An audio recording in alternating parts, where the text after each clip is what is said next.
La globalización es un proceso histórico de integración mundial en los ámbitos político, económico, social, cultural y tecnológico, que ha convertido al mundo en un lugar cada vez más interconectado, en una aldea global.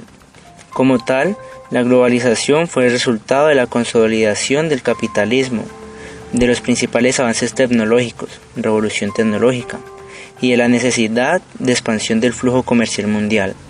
En ese sentido, las innovaciones en las áreas de las telecomunicaciones y de la informática, especialmente con el Internet, jugaron un papel decisivo en la construcción de un mundo globalizado. Cuando se inició el siglo XX, el mundo ingresaba a un proceso de globalización económica que se vio frenado abruptamente por la Primera Guerra Mundial y la depresión económica de fines de los años 20.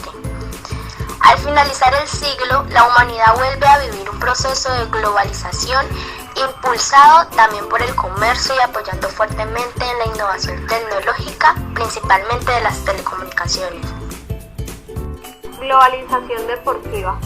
A finales de los años 60 y principios de los 70 del siglo XX, el competitivo proceso entre las compañías rivales de promoción de artículos e implementos deportivos a través de los deportistas competidores es simultáneo con el inicio de experiencias donde empresas de bienes y servicios aportan dinero para patrocinar el deporte con su respectivo mensaje comercial.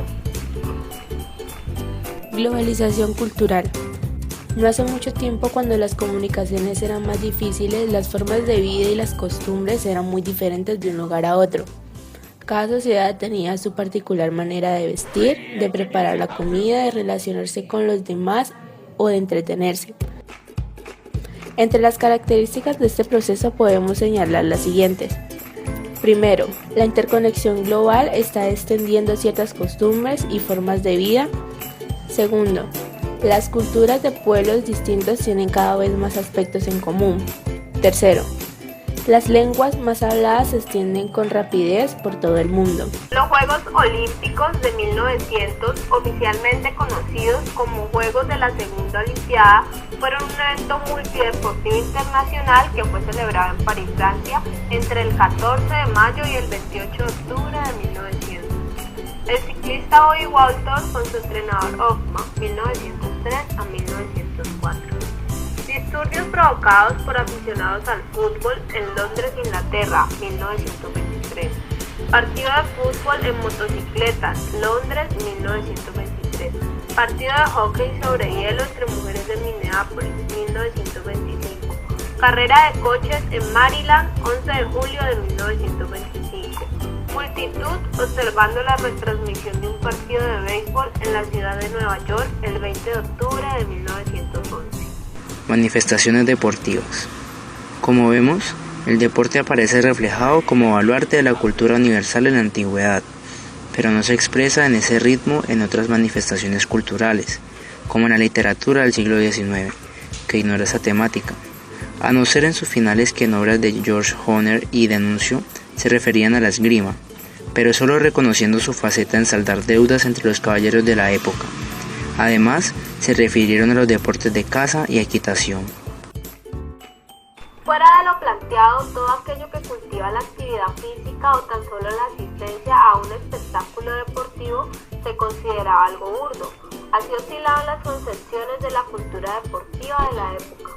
Estas concepciones van variando al arribar el presente siglo, alentado por jóvenes practicantes, también con procedencia social burguesa, a deportes que para su práctica requerían de especializados medios y recursos financieros como el polo, el golf, el tenis, jugándose en clubes deportivos. Esta polarización seguía, pues en el polo contrario aparecía otra cultura deportiva que iba encaminada a la creación de grupos especiales espontáneos, a la movilización de grandes masas en función del boxeo, béisbol y eventos de atletismo, donde cada día sumaba más espectadores y se aunaban esfuerzos populares para construir instalaciones deportivas que en ocasiones fueron rústicas.